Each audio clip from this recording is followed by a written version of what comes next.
Mira, os digo que la formación de hoy va a ser un poco especial porque estamos a las puertas de la Pascua, del corazón del año cristiano. Vamos a vivir con intenso fervor y con intenso amor estos días, y yo quiero proponeros algo para la vivencia de esta Pascua, que no es como todas, cada momento en nuestra vida es una gracia diferente, y cada Pascua que vamos a vivir, pues es, siendo la misma salvación del Señor, es una gracia nueva para nosotros, ¿no? Entonces, yo quería proponeros lo siguiente, y es vivir esta Semana Santa, esta Pascua, de la mano de María, vivirla nosotros personalmente, en nuestra vida interior y en nuestra vida real, de la mano de la Virgen María. Mirad, a veces se dicen tantas cosas, ¿verdad?, que, por ejemplo, que a la Virgen María, fuera de los Evangelios, ya no se la menciona en el Nuevo Testamento, ¿no? O que Pablo, apóstol Pablo, cuyo centro, cuyo mensaje, por supuesto, siempre lo sabéis, yo os lo digo una y otra vez, es Jesús, el Señor, y la vida en Él, pues que no menciona a la Virgen María, que no se menciona a la Virgen María más que, bueno, pues esto no es cierto, ¿no? Aparte de tantos textos que se llaman textos mariológicos, en el sentido de que se pueden aplicar, ¿no?, a la Santísima Virgen María, que son tipologías de la Virgen María, tanto en el Antiguo Testamento, ¿no? Estoy pensando, por ejemplo, por poneros un solo ejemplo, ¿no?, Isaías 7:14, ¿no?, que cuando le dice el profeta al rey Ahab que pida una señal en el cielo, en la tierra, el rey dice que no, y entonces el profeta dice: mirad, el Señor os da una señal, la Virgen está encinta y da a luz un hijo y le pondrá por nombre Emmanuel. Por ejemplo, es un texto ciertamente mariológico, ¿no?, que no se refiere inmediatamente a la Virgen, pero que en un plano profundo, en un segundo plano, de lo que ya os he hablado otras veces, nivel profundo, interior, pues sí que se aplica, y es imagen de la Virgen María. Esto es un ejemplo del Antiguo Testamento. En el Nuevo Testamento, por ejemplo, en el libro de la Apocalipsis 12, pues se nos dice: apareció una mujer en el cielo, coronada de estrellas, la luna bajo sus pies. Esto es una imagen, bueno, pues algunos lo aplican a la Iglesia, otros, pero es una imagen ciertamente, un texto ciertamente mariológico, o sea, se refiere a la Virgen María. Pero ¿y Pablo? ¿Menciona Pablo a la Virgen, el apóstol San Pablo? Bueno, pues sí. En la carta a los Gálatas, quedaos con esta cita, que es importante. Mirad, carta del apóstol San Pablo a los Gálatas, simplemente tomáis nota de la cita y ya la veis, yo os la voy a decir. Gálatas 4:4, es facilito, 4:4, ¿vale? Capítulo 4, versículo 4. ¿Qué dice Pablo en esa carta? En ese versículo, pues fijaos, en un versículo resume toda la soteriología. La soteriología es la salvación, o sea, toda la doctrina de la salvación, ¿no?, la teología de la salvación, y en realidad toda la fe, porque nos dice San Pablo: cuando se cumplió el tiempo, Dios envió a su Hijo, nacido de una mujer. Aquí tenéis la referencia a la Virgen. Nacido de una mujer, nacido bajo la ley, para rescatar a los que estaban bajo el yugo de la ley, para darnos el ser hijos por adopción. Fijaos, en estos pocos versículos San Pablo ha resumido la fe, la salvación. Mirad el movimiento. Cuando se cumplió la plenitud de los tiempos, ¿cuál es la plenitud de los tiempos? La venida de Cristo. A partir de la venida de Cristo estamos en la plenitud de los tiempos, en los últimos tiempos. Entonces, cuando se cumplió en la plenitud de los tiempos, envió Dios a su Hijo. ¿Quién es Jesucristo? Es el Verbo que ha venido, es Dios encarnado. El movimiento, veis, es descendente, envió Dios a su Hijo. Nacido de una mujer, es la encarnación de Cristo. Este Hijo, que no ha sido concebido por obra de varón, sino que ha sido concebido por obra del Espíritu Santo, envió Dios a su Hijo, ha nacido realmente perfecto Dios y perfecto hombre, verdadero Dios y verdadero hombre. Esta es la fe católica, esta es la fe católica. En el credo de los apóstoles, en el credo de Nicea, en el credo niceno-constantinopolitano, esta es la fe, verdadero Dios y verdadero hombre, nacido de una mujer, ¿para qué? Para rescatar a los que estaban bajo la ley. Cristo ha venido a rescatarnos, ha venido a liberarnos de la esclavitud del pecado, ha venido a abrirnos para darnos el ser hijos por adopción, la vida nueva en Cristo, ¿veis? O sea que está como condensado. Por eso yo que quiero en esta charla daros unos apuntes que van más pues en la línea de la contemplación espiritual, para que vivamos la Semana Santa, ¿no? Teniendo como fondo esta cita de Pablo, para comprender. Y para vivir la Pascua, pues yo os invitaría de la mano de María, de la mano de nuestra Madre. Mirad, lo que ahora os voy a decir no es mío, son unas consideraciones espirituales del padre Antonio Orozco del Clos, sacerdote, pero que a mí me llegan al alma y quiero compartirla con vosotros, ¿no? Vamos a entrar en la pasión del Señor y, bueno, algunas consideraciones del dolor. También tenemos a Pablo y a la teología de San Pablo al respecto como de fondo, ¿no? En el misterio del sufrimiento, y nosotros ya os invito desde ahora a mirar a María, a la Virgen, que no es alguien irreal, que no es alguien que está en una estratosfera, sino que es una mujer real, de carne y hueso, que nos ama, que es nuestra madre, ¿no? Y ella va a ser introducida en este misterio del dolor, va a ser introducida con su hijo, porque no podemos separar a la madre del hijo, ¿verdad? Allí donde está la Virgen María, allí está el Espíritu Santo a raudales, y allí está la fe cristiana católica, ¿bien? Es así. Mirad, en el dolor, en el sufrimiento, hay una revelación. ¿Cuál es?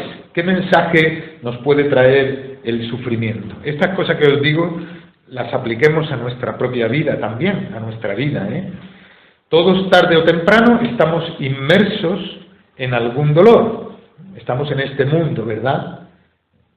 Mi abuela decía que nadie se va de este mundo sin saber qué ha pasado por aquí, ¿verdad? También decía ella que el Señor no nos mande todo lo que podemos aguantar. Esto también lo habéis oído, ¿verdad? Que el Señor no nos mande todo lo que podemos aguantar. Bien, pues aunque dolor y felicidad, fijaos la paradoja cristiana, esas benditas paradojas, ¿no? Como en el Evangelio, que el Señor dice, el que quiera ser el primero, que sea el último, el que pierda su vida la ganará. Son paradojas, ¿no? Pues, y que son reales. Pues dolor y felicidad parecen ser contrarios, parecen ser irreconciliables. Sin embargo, es cierto, y esto es por la experiencia, por la vida de tanta gente, que del dolor puede nacer la alegría y de la alegría el dolor, y pueden vivir ambas cosas juntas a la vez. ¿Cómo es esto posible? Bien, nadie hay que sepa tanto de esto como la Santísima Virgen. Mirad, porque nadie como ella ha seguido tan de cerca los pasos de su Hijo, Jesucristo, que como os digo, es perfecto Dios y perfecto hombre. El ser perfecto Dios no le quita nada al ser perfecto hombre, como nosotros, hombre. Y Él empapó con su sangre nuestra tierra. Hemos de situarnos en los ojos de nuestra Madre para vislumbrar el misterio. Pero antes que nada es necesario decir lo siguiente, que es importante, y es, hay que sortear un obstáculo, y es nuestra tendencia, a veces inconsciente, a pensar que Jesús y María eran como insensibles al dolor que a nosotros nos hace sufrir, en cualquier orden, o que por ser la Virgen María la Santísima Virgen, o por ser Jesús Dios, pues sufrían menos, o les dolía menos, o pasaban por el dolor, pero de una manera diferente a nosotros, ¿no? Jesús, nuestro Señor, poseyó, perfecto hombre, una sensibilidad exquisita, a nivel ya, o sea, a nivel corporal, perfecto hombre, a nivel de los sentidos, una sensibilidad exquisita, pero también en su alma creada, no en su persona es increada, su persona es persona divina, pero en su alma creada, si es hombre, tiene cuerpo y alma creados, en su cuerpo y en su alma humanas, tiene una sensibilidad exquisita, con todas sus facultades. Bien, él tomó voluntariamente dolores y sufrimientos proporcionados a la grandeza del fruto que de ellos se iba a seguir. ¿Me entendéis? Es algo que es un misterio. Cuando se nos dice, San Pablo nos lo dice, al que no había pecado, fijaos qué expresión, al que no había pecado, Dios lo hizo pecado. Esto es tremendo, esto es un misterio, ¿no? Dios lo hizo pecado para que nosotros llegáramos a ser justicia de Dios en él. Dios lo hizo pecado, ¿verdad? Isaías nos dirá, cuando habla del varón de dolores, del siervo de Yahvé, él tomó nuestras cargas, desfigurado, no parecía hombre, no había en él belleza, lo vimos despreciado, desechado de los hombres, no había en él belleza ninguna, no parecía humano, él cargó con nuestros pecados, sus heridas nos han curado.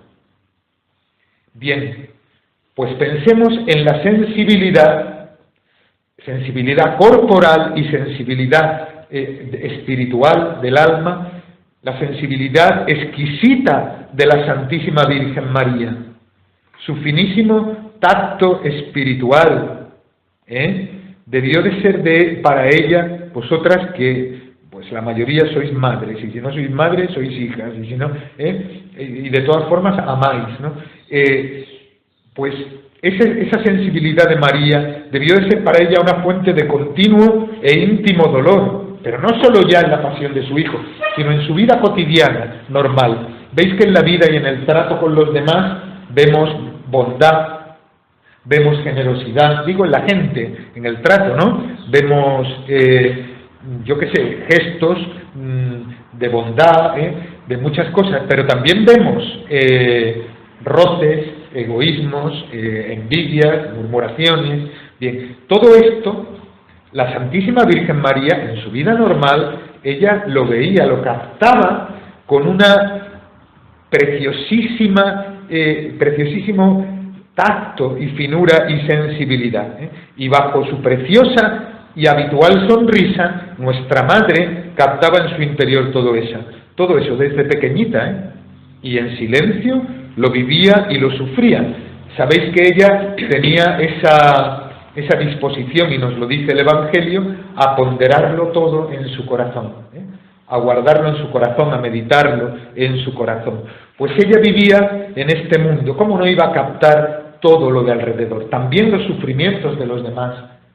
¿Cómo no iba a captar ella, además, con una agudeza, pues que como solamente ella tenía para captar el sufrimiento de otra persona, de cualquier tipo, ¿verdad? Bien, ciertamente, lo más grave es la realidad del pecado. El pecado, que la palabra suena hoy, pues eso, pues muchas veces suena algo incomprensible, sin embargo es una realidad. Pues lo más grave es el pecado que gravita sobre toda criatura humana, a excepción de Jesús y de María, ¿no? Bien, pues pensad una cosa, cuanto más santa es una persona, tanto más sufre en este mundo. No sé si me explico, tanto más sensible es para todas las realidades. ¿Cuánto sufriría el Inmaculado Corazón de María, pues a lo largo de su andar en este mundo? Pensad que los corazones de Jesús y de María eran de carne como los nuestros, sentían y amaban a nuestro modo, aunque sin la mezcla de la concupiscencia, la inclinación que tenemos todos, ¿no? Pues al mal, y que tenemos que luchar con ello, ¿no? Que no es determinación, es inclinación. sin esa mezcla. Pero ellos vivieron, Jesús y María vivieron en este mundo, no vivieron en un paraíso, vivieron en este mundo, con la realidad de este mundo. Bien, si asomarnos a la hondura del corazón de la Virgen, que es ese sagrario vivo del Espíritu Santo, nos produce a nosotros, pues como un vértigo, un dulce vértigo, ¿no? El corazón de María, que es un cielo en la tierra. ¿Qué será contemplar ese corazón lleno de dolor? Lleno es lleno de dolor. Pues es lo que os propongo yo para estos días de Semana Santa y de Pascua, a cada paso que demos. Y nos hará mucho bien si vivimos la Semana Santa y la Pascua en conversación, en intimidad con María, porque ella, que le sobrepasa el misterio, aceptan el claroscuro de la fe, aceptan, y va adelante, de la mano de Dios. Getsemaní, mirad, la cumbre del dolor es el Calvario, también para la Virgen, pero antes del Calvario tenemos toda la pasión y tenemos que ir a Getsemaní. Allí no está María, allí está el corazón de María. Allí está Jesús solo, porque Él va con unos apóstoles que son como algo especial para Él, en su corazón. Los apóstoles, Pedro, ¿verdad?, Santiago y Juan, se los llevan. ¿Y qué ocurre? Que estos apóstoles, por el tedio, por el cansancio, por el aburrimiento, por la tristeza, por la sedia, se quedan dormidos. Son incapaces de velar una hora con Él, precisamente aquella hora que es en la que realmente comienza la pasión del Señor. Y Jesús se estremece de miedo y de angustia, humanamente. O sea, el Señor ve lo que está a punto de suceder. Él ha venido para esto. Padre, si es posible que pase de mí esta hora, este cáliz, pero si para esto he venido, ¿verdad? Para esto he venido, para esta hora. En el diálogo con su Padre, fijaos, el Señor Jesús recurre a la oración en ese momento con su Padre, busca el consuelo de su Padre, porque es inmenso el dolor que ha de sufrir y Él necesita fortaleza y ánimo, necesita anclarse en aquel que le puede sostener. Comenzó a sentir una terrible angustia y tristeza que van a ir en aumento en esa hora de Getsemaní hasta alcanzar la agonía. Pensad, ¿dónde está María? ¿Qué puede estar sucediendo en su alma, en su corazón, en su mente? El Señor no ha querido que esté María en Getsemaní, no lo ha querido. El Señor está allí solo. María está con su Hijo en su corazón, pero María tiene el corazón en Getsemaní. El Señor comienza a sentir hondamente el tedio, el hastío, y no solamente eso, sino el miedo, y no solo el miedo, sino el pavor. Mi alma está triste hasta la muerte, me muero de tristeza, lo dice el Señor. San Pablo nos dirá que Cristo, en los días de su vida mortal, ofreció con clamores, a gritos y con lágrimas, oraciones y súplicas a quien podía salvarlo de la muerte. Podía, pero no lo hizo. Ni alivió tampoco el dolor tan intenso, tanto que el Redentor sudó gotas de sangre que chorreaban hasta el suelo. Esto está en el Evangelio. Y él, postrado en Getsemaní, en aquella noche, oraba con más insistencia, con más intensidad. No lo salvó de la muerte, aunque en su angustia fue escuchado. Mirad, es increíble porque otros sabemos que han ido cantando a la muerte. Los mártires, muchos mártires, por supuesto con miedo humano y natural, pero han ido cantando a la muerte. Aquí hay un misterio. Jesús, que es la santidad suma, que no podía cometer el más mínimo pecado, quiso, sin embargo, asumiendo la voluntad de su Padre, asumir los incontables pecados de todos los hombres, cargarlos sobre sí para presentarse ante Dios, ante el tribunal de Dios, como si Él fuese el responsable. Y esto lo sabemos desde la fe.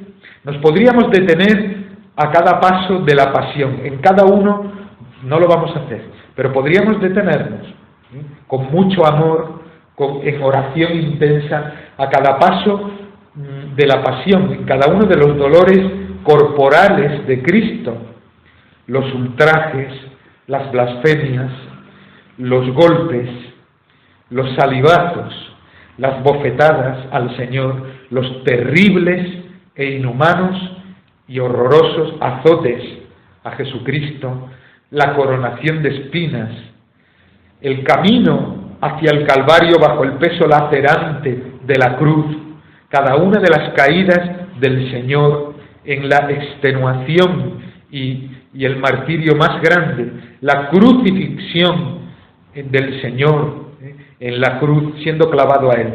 Bien, pues siendo todo ello tan absoluta e inhumanamente y demoníacamente cruel, todo ello, mirad, es casi nada si lo comparamos con el sufrimiento del alma humana de Cristo. Cuando nosotros sufrimos, cuando viene nuestra cruz, Jesús la lleva, la llevó y la lleva. Y eso no nos quita la cruz, pero el Señor es como si Él, no como si Él, lo es en verdad, fuera y es nuestro Cirineo, a ese hombre al que de repente le ponen la cruz, ¿no? Que esto es significativo, ya hablaremos. El Señor lleva tu cruz y la lleva contigo. Dios se hizo hombre, esta es nuestra fe, envió Dios a su Hijo, lo celebramos en la Navidad, nacido de una mujer. ¿Para qué? Ahora lo vamos a celebrar y vivir, para rescatarnos. ¿De qué? Del poder del pecado. Esto es, del dominio del demonio. Porque el pecado es esa absurda independencia del hombre respecto a Dios, esa absurda emancipación y autoafirmación del hombre hasta ponerse en el lugar de Dios. Yo soy Dios de mi vida, o yo tengo otros dioses. Cuando el hombre hace esto, y el otro día veíamos la parábola del hijo pródigo, ¿qué es lo que ocurre? Ocurre el vacío, porque donde no está Dios está el vacío. El pecado es un uso monstruoso de la libertad, claro, esto no se comprende sino desde la fe, un uso monstruoso de la libertad que nos lleva al vacío de Dios. Y esto es el infierno. ¿Qué es el infierno? Es el vacío de Dios, donde Dios no está. No puede haber nada más horrible, por eso en el infierno no hay ninguna esperanza. Dante pone en la puerta del infierno, Dante, el poeta, que escribe la Divina Comedia, en el infierno, los que entráis aquí, dejad, abandonad toda esperanza. Fijaos qué horror, ¿no? Bien, es una imagen fuerte, ¿no? Pero quiere decir esto, el pecado es, ¿qué es?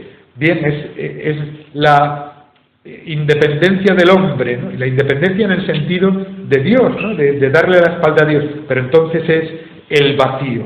Bien, pues Dios se hizo hombres para rescatarnos de este vacío del pecado y abrirnos las puertas del cielo, abrirnos la puerta de la esperanza, porque es eterna su misericordia, precisamente para que, en esta cita de Pablo de Gálatas, para devolvernos el ser hijos de Dios, para que viváis como hijos.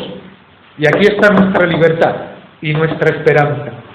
Y de alguna manera, Cristo en la cruz, en esta tierra, quiso pasar por esto. ¿No os dais cuenta? Por lo más grave del infierno, del mismo infierno. Jesús clavado grita desde lo hondo de su corazón. El vacío de Dios. Dios mío, ¿por qué me has abandonado? Es, aparte de ser el Salmo 22, es que Jesús humanamente, cargado con todos nuestros pecados, está pasando por ahí. No podemos entenderlo porque es el misterio de Dios hecho hombre que nos está redimiendo, pero es algo tan grande, Pues en medio de ese abismo, de ese momento, de ese inconcebible sufrimiento del Señor, es tal la dignidad, es tal la gravedad, es tal el misterio que rodea a nuestro Señor bañado en sangre, clavado en la cruz, que uno de los ladrones crucificados con él reconoce al Rey del cielo y de la tierra, reconoce al Señor y le pide su reino. Señor, acuérdate de mí, acuérdate de mí. No le pide más. Ante el misterio del sufrimiento y del dolor, que estamos crucificados, mirad que la alegría viene de Dios. ¿Cuántas veces experimento yo esto en la confesión? Ayer estuve yo administrando el sacramento de la confesión, desde que empezó la Santa Misa hasta que os fuisteis. Todavía había gente confesando. Y yo me fui dando gracias a Dios, diciendo, Dios mío, gracias Señor, qué grande eres, porque esto es un milagro, un verdadero milagro. Bien, pues mucha gente, muchísima, que viene a confesar, está pasando por situaciones muy duras en la vida, duras de verdad, personales, familiares, y sin embargo, se levantan de la confesión con una alegría, con una fuerza, con un pondus. Un pondus es peso, profundidad, con una serenidad, con una que van para adelante. ¿Por qué? Porque es que Dios lo da. Estamos crucificados. Y el misterio no es que Dios nos ha quitado el sufrimiento en este mundo, no nos lo ha quitado, sino que ha venido a sufrir con nosotros, a darnos toda la fuerza, toda su gracia, y hacer de nuestro sufrimiento un camino de redención y de salvación en Él. Y con Él la carga es llevadera, ¿no? Acuérdate de mí. ¿Cuál es la otra postura ante el sufrimiento? Decir, si tú de verdad eres Dios, quítame esto, quítame el dolor, el sufrimiento, quítatelo tú. A mí tú no me importas, claro, pero bueno, quítatelo tú y sobre todo quítamelo a mí. ¿Me entiendes? Esta es la postura del otro, ¿no? Que no ve a Dios en la cruz. Bien, María, si esto es así, si Jesús, y es por amor no en general, no a la humanidad. San Pablo, cuántas veces también os lo digo, nos dice, mientras vivo en esta carne, vivo de la fe en el Hijo de Dios. ¿Cuál es mi fe? El Hijo de Dios, Jesús, esa es mi fe. Vivo de la fe en el Hijo de Dios que me amó y se entregó por mí. Qué bonito. Es que es así, ¿eh? De la fe en el Hijo de Dios que me amó y se entregó por mí. Y eso lo podemos decir cada uno de nosotros. Yo vivo en este mundo, en las luchas de este mundo, de esta vida, vivo con sus alegrías, con sus cruces, pero mientras vivo de la fe en el Hijo de Dios que me amó y se entregó por mí. Jesús subió a la cruz por mí. Por mí. Eso no me puede caber duda, ¿verdad? Bien, pues si esto es así, podemos al menos atisbar con profundo amor los sentimientos de María en la pasión, los sentimientos de María al pie de la cruz, de la Virgen, ante algo que nos desborda absolutamente, que no es cuestión de recordar algo que pasó, que no es cuestión de ideas, ni de creencias, ni de convicciones, no, es la realidad de nuestra vida, Dios mío. Entonces, vivirlo de la mano de María, es necesario pensar, para empezar a comprender esos sentimientos, que ella es la llena de gracia, por tanto, la llena de amor. Solo el que ama sufre. Solo el que ama sufre. Sufre de un modo único. Se sufre porque se ama. El que no ama no sufre. De alguna manera sufre, si no se ama, se sufre, digamos, biológicamente, ¿verdad? Un animalito sufre por estímulos, sufre, pero no sabe que sufre, o no sufre en esa hondura, desde luego, ¿no? Del amor, pero el que ama sufre mucho más, y María está llena de un amor, no de un amor cualquiera, sino ni siquiera del amor de una madre, por supuesto, que ya es lo más grande de este mundo, ¿verdad? El sufrimiento del amor de una madre. Pero es que ella no solamente es una madre, es que es la madre de Dios, que fue concebida sin pecado, sin pecado. Ella no lo sabía. María es la más humilde de las criaturas y la más sencilla de las criaturas. Pensad en María en Nazaret, haciendo la comida un día y haciendo un poco más de comida para darle a la vecina. Sí, o sea, María es lo más sencillo y lo más normal de la... Ella no sabe que es la Inmaculada Concepción. Lo sabe después, ¿verdad? En Lourdes, ella lo dirá, ¿no? Pero ella no espera que va a ser la Madre de Dios y que va a ser... Bien, ¿por qué? Porque es humilde y sencilla como nadie, pero sin embargo es la llena de gracia. Por lo tanto, es infinitamente más sensible en su alma a todo, y en especial a todo lo que tenga relación con el pecado. Con el pecado. En nosotros, porque somos pecadores, hay una cierta afinidad con el pecado. Estamos en lucha, pero hay una cierta afinidad porque somos pecadores. En María no hay nada de eso. Pensad, María estaba eternamente pensada para que Dios pudiese meterse en sus brazos, para que Dios pudiese meterse en sus brazos y escuchar de sus labios purísimos estas palabras: Hijo mío, Hijo mío. Pues miradla ahora, no solo miradla, sino acompañadla en la pasión. Ella, que tenía a Dios hecho un bebé en los brazos, diciéndole: Hijo mío, pues miradla, acompañémosla ahora en la pasión. Como digo, da vértigo pensar en ese maravilloso abismo de amor que es el corazón de la Virgen, ¿eh? Es necesario decir que el mismo corazón, atended, el mismo corazón y los mismos labios que le dicen a Dios: Hijo mío, te lo dicen a ti. El mismo corazón y los mismos labios, ¿eh?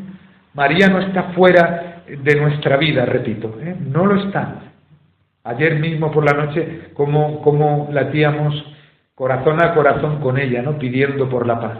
Una madre ama siempre a su hijo. Una madre siempre ama a su hijo. Y sea el hijo como sea, ¿verdad?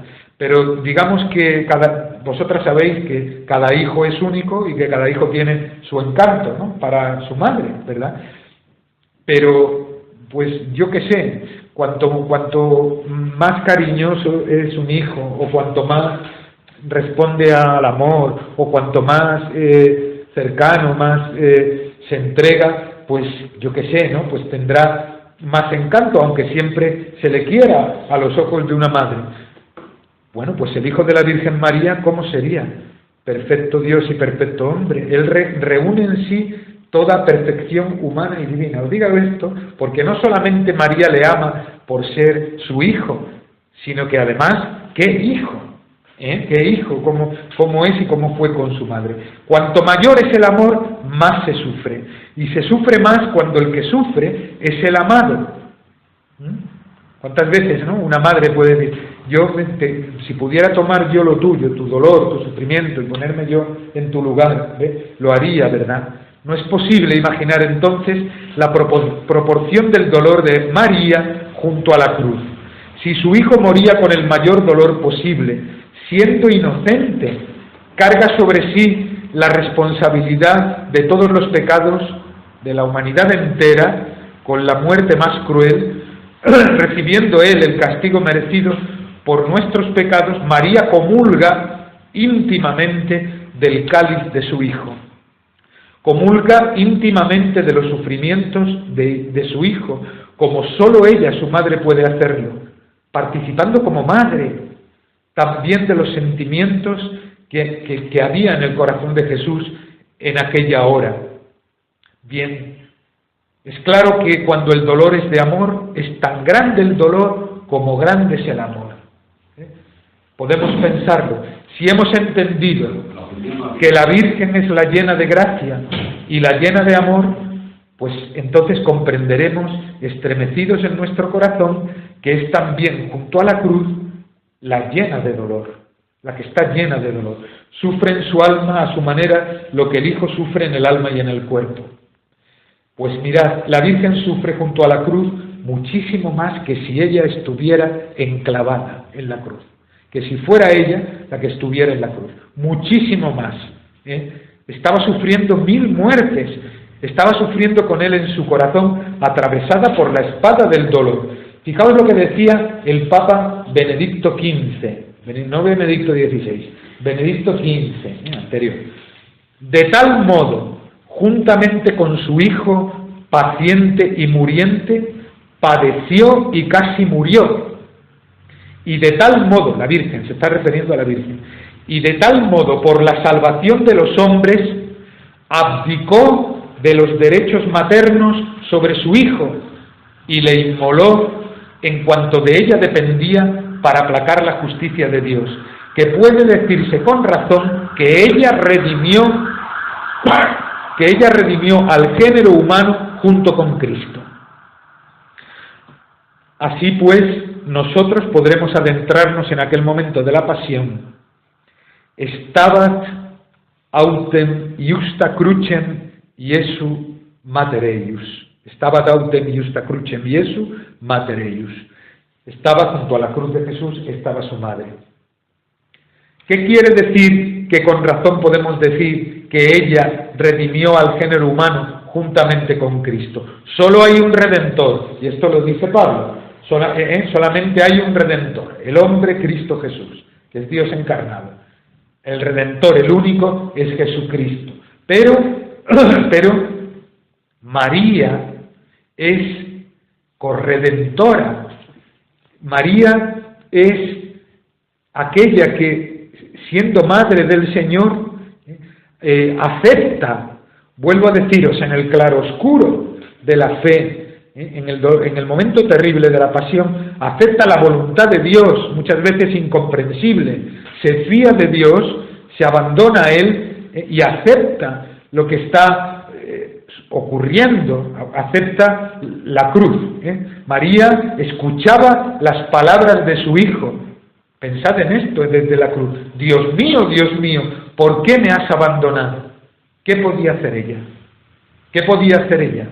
Pues fundirse con el amor redentor de su Hijo, ofrecer al Padre el dolor inmenso que traspasaba su corazón. En este sentido, siendo Cristo el único Redentor, María es corredentora. María une sus sufrimientos y los ofrece al Padre, los une a los de su Hijo.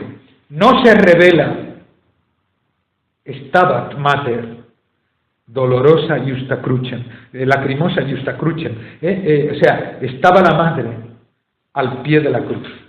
Stabat significa estar de pie, en silencio, ante aquello que la desborda por completo, pero no se revela, no protesta, calla, llora con el corazón roto. Con su silencio está proclamando del modo más elocuente que por amor a nosotros, a ti y a mí, ofrece a su Hijo identificada con la voluntad del Padre.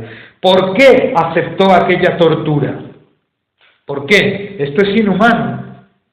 Esto no tiene sentido. ¿Qué sentido tiene esto? Un hombre joven, 33 años aproximadamente, sacrificado de un modo inhumano en la cruz, una madre allí al pie de la cruz, ¿esto qué sentido tiene? ¿Qué se nos está diciendo? ¿Por qué? ¿Qué le movía en última instancia a aquel silencio? Pues la respuesta es esta: nosotros. Movida por un inmenso amor a nosotros, ofreció ella misma a su Hijo para recibirnos como hijos. ¿Veis? Volvemos a San Pablo, para darnos el ser hijos. Para que fueseis libres os liberó Cristo. Y de ahora en adelante, ¿quiénes son los que se dejan, los hijos de Dios? Los que se dejan mover por el Espíritu de Dios. Y en el Espíritu de Dios podemos clamar Abba, Papá, Padre. Esto lo tenemos en San Pablo. Recibirnos como hijos. Por nosotros muere Jesús y por nosotros muere María. Ella que engendró a Dios y le dio a luz con gozo en Belén, pues va a tener y tiene un parto dolorosísimo para darnos a luz a nosotros, para convertirse en madre nuestra. De hecho, esto es lo que ocurre. ¿Qué le dice Jesús crucificado a su madre? ¿Cuál es la palabra que Jesús le dirige a su madre desde la cruz? ¿Le dice alguna palabra de consuelo? ¿Le dice algo que la sostenga? le dice lo que le dice Jesús desde la cruz a su madre es: ahí tienes a tu hijo, mujer, ahí tienes a tu hijo, que somos cada uno de nosotros. Esta verdad tiene que conmover un corazón por endurecido que esté. Si el Señor había dicho: tanto amó Dios al mundo que entregó a su Hijo único, para que no perezca ninguno de los que creen en Él, sino que tengan vida eterna, igualmente nosotros podemos decir: tanto nos amó María, que nos dio a su Hijo único, para que tengamos vida eterna. Tanto nos amó la Virgen, que nos dio a su Hijo, para que tengamos vida eterna. Porque pensad esto: si María no hubiese aceptado, ni en Nazaret, ni en Belén, nosotros estábamos destinados a la perdición eterna, a la perdición eterna. María está inmolando todo, María está ofreciendo todo, aceptando la voluntad del Padre para nuestra salvación. Bien, nos llevarán estas consideraciones al propósito firme de amar más a nuestra Madre, de tratarla más a diario, de darle sin límites todo nuestro cariño, día a día, mientras dure nuestra vida en este mundo. Tenemos que ser muy marianos. No se trata solo de piedad en el sentido de devoción, sino de piedad profunda del alma, y en especial en esta Pascua, de acompañarla a ella sin comprender. Porque además pensad una cosa, y este es otro punto que quiero dejar claro: así como ella es corredentora con Cristo, con su Hijo, siendo Jesús el único Redentor, también nosotros en nuestra vida podemos ser de un modo mucho más modesto, de un modo mucho más pequeño, ¿verdad? Pero también nosotros estamos llamados a ser corredentores con Cristo. San Pablo, en la carta a los Colosenses, nos dice, esto lo conocéis, que se goza en sus padecimientos, ya que así completa en su carne lo que falta a los padecimientos de Cristo por su cuerpo, que es la Iglesia. ¿Falta algo a la pasión de Cristo? No le falta nada. Pero yo en mi vida estoy llamado a unir mi cruz, la que Dios permite en mi vida, estoy llamarla a unirla a la de Cristo y a ofrecerla, como la Virgen María, a ofrecerla. Y eso es una labor de corredención con el único Redentor. Jesucristo da valor, y el sufrimiento humano tiene ese valor salvífico, ¿no? ¿Recordáis aquel documento que es una exhortación apostólica del Papa Juan Pablo II, Salvifici Doloris, el dolor salvador, ¿no? El cristianismo no es una fe, ni mucho menos no es la fe que se goza en el dolor, ni en el sufrimiento, ni mucho menos, nada de eso. A Jesús, nuestro Señor, le repugna el dolor y el sufrimiento, pero es la fe que nos ha enseñado que el dolor puede ser transfigurado por el amor y puede ser convertido en camino de salvación. Y Jesús, porque Jesús mismo, que es Dios, lo ha tomado. Él podía haber optado por otra forma de redimirnos, y sin embargo ha venido a esta verdad y a esta experiencia de nuestra vida, el pecado, el dolor y la muerte, ¿no? En esta vida preciosa donde existe esto, porque existe el pecado. Jesús nos redime y nos da una vida nueva. La pasión del Señor no es insuficiente, es completa, pero nosotros participamos en la redención, cooperamos en la santificación del mundo, en llevar a Dios todas las cosas.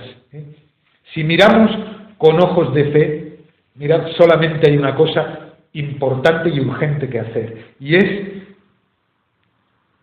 corredimir el mundo, corredimir este mundo, llevar con nuestra vida a los demás al Señor, con nuestra vida cotidiana, vivirlo los primeros. El verdadero horizonte del cristiano es la obra de la redención. ¿Cómo hacemos esto? Unidos al Señor, como el sarmiento en la vid, todo lo que somos y en todo lo que hacemos, santificando nuestra vida cotidiana, hasta lo más mínimo, en el amor, en la gracia. Hoy hay más tráfico, hoy está todo atascado. Pues, Señor, esto lo vivo yo ofreciéndotelo. Hoy tengo, yo qué sé, hoy me duele la espalda porque o el brazo. Entonces, Señor, esto lo vivo yo hoy ofreciéndotelo con amor, ¿no? Hasta lo más pequeño, pidiendo al Padre, hágase tu voluntad, hágase tu voluntad. Así vivió María. Por eso, el valor de una lágrima.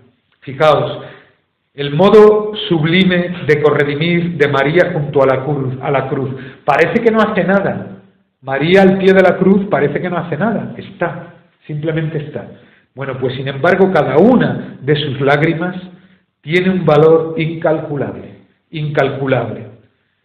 Si la malicia del pecado es siempre infinita, por serlo la dignidad de Dios ofendido, también ha de ser infinita, en cierto modo, una lágrima derramada por amor, al gran amor crucificado. Qué bueno, qué grande, qué humilde es Dios, que hecho hombre se clava en una cruz para que nosotros podamos llorar por Él, para que sus criaturas podamos llorar por Él y limpiar con su sangre y con las lágrimas de la Virgen María nuestros pecados. Y esto es lo que ocurre. Esto es impresionante. La criatura que compadece a su Creador. Bien, quien primero y mejor ha hecho esto es la Santísima Virgen.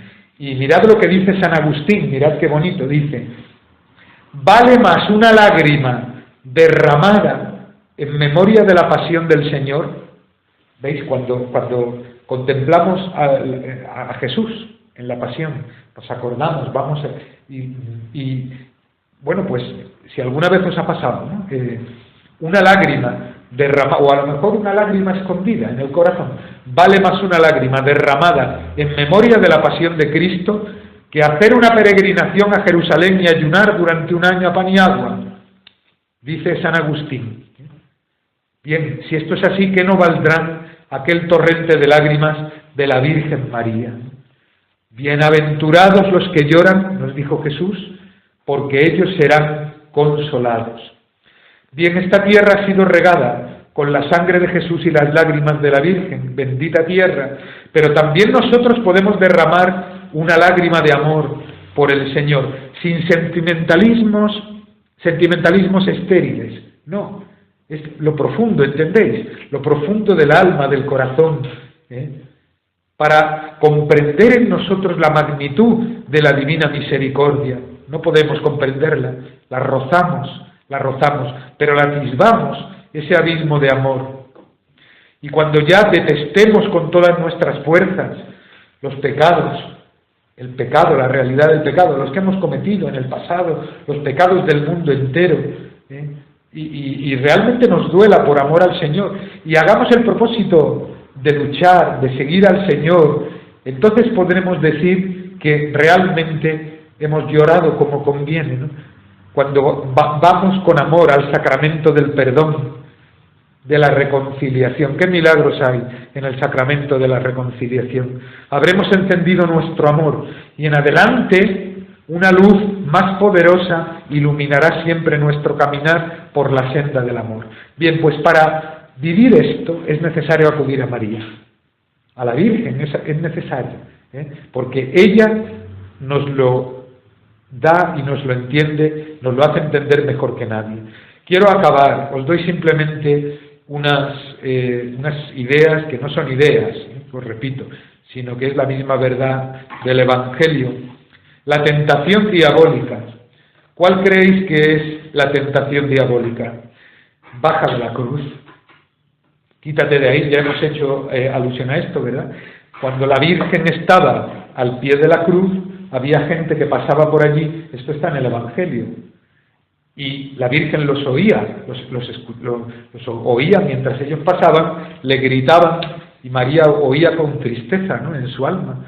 Pasaban por allí blasfemando y meneando la cabeza y gritando: tú que derribabas el templo, tú que construías el templo, lo derribabas y en 3 días lo levantabas, baja ahora de la cruz, bájate, tú que dices que eres Dios, que eres el Hijo de Dios, bájate ahora de la cruz. Reconoced aquí Reconoced aquí muchas veces la voz del mundo, ¿no? Sálvate a ti mismo. Si tú eres Dios, ¿qué es? ¿Por qué? ¿Por qué sufres? ¿Por qué el dolor? ¿Qué haces ahí, clavado? Baja de la cruz. Esta es la tentación diabólica. Pero Jesús no baja. Podía haberlo hecho. Podía haberlo hecho.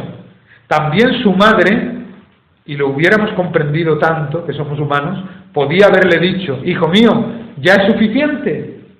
Ya está bien, ya ha sido bastante, ¿no te parece suficiente? Baja. Podía haberlo hecho, podía haberlo dicho su madre. No lo hizo, no lo hizo. La cruz ya no es el lugar de la condenación y la ignominia, sino que ha venido a ser el lugar de la victoria. Y lo veremos y lo viviremos el domingo de la resurrección, cuando todavía no ha amanecido, Pero primero hay que pasar por ahí. En la cruz está nuestra salvación, está nuestra vida, está nuestra resurrección. Por ella hemos sido conducidos a la verdadera libertad. Cuando yo sea elevado en alto, atraeré a todos hacia mí. Mirarán al que traspasaron. Y San Pablo dirá, ante la consideración del mundo, al que la cruz le seguirá pareciendo siempre una cosa irracional, una cosa sin sentido, dirá San Pablo: nosotros os anunciamos a Cristo en la cruz. Esta es nuestra predicación, no otra. Cristo en la cruz, Jesucristo crucificado. Escándalo para los judíos, necedad para los gentiles, pero para los llamados un Mesías que es fuerza de Dios y sabiduría de Dios. Este es el Señor, este es el Señor. Acabo. La espada del dolor había alcanzado lo más hondo del corazón de María. La herida ya era demasiado profunda para restañarse en un momento, ¿no? Así como alguien que ha sufrido mucho, no se le puede decir de un momento para otro, en un momento, ya está, ¿no? Consuélate, ya está, ¿no? Sin embargo, es maravilloso y consolador. Sabemos, el Papa Juan Pablo II lo decía, que nuestro Señor, con toda seguridad, resucitado, vivo, glorioso, vivo, se le aparece a su madre, la primera, aunque no lo recoge el Evangelio. Pero esto no quita, y digo que es consolador, que la Virgen María necesite tiempo para reponerse del dolor que ha sufrido. O sea, María se encuentra con su Hijo resucitado, pero no es, ya está, aquí no ha pasado nada, qué bien, hijo mío, qué alegría, y aquí no ha pasado nada. No. O sea, el corazón de María ha pasado bien. Pues la presencia de su Hijo resucitado va a ir trocando poco a poco el dolor en gozo, paso a paso, no de golpe, humanamente como nosotros. Es una nueva luz para comprender mejor la magnitud del dolor del corazón de nuestra Madre. Y para conocer también que nosotros no estamos solos, que somos siempre comprendidos y alentados en los sufrimientos que tenemos, en las cruces que tenemos, por la Madre de Dios. Ella nos da el consuelo, vayamos a ella, no la dejemos nunca, vayamos a ella, a su regazo, a sus manos, a su mirada, bajo la luz de su mirada y de su amor. No dejemos nunca a la Virgen María, nuestra Madre. Dios te salve María, llena eres de gracia, el Señor es contigo. Bendita tú eres entre todas las mujeres, y bendito es el fruto de tu vientre, Jesús.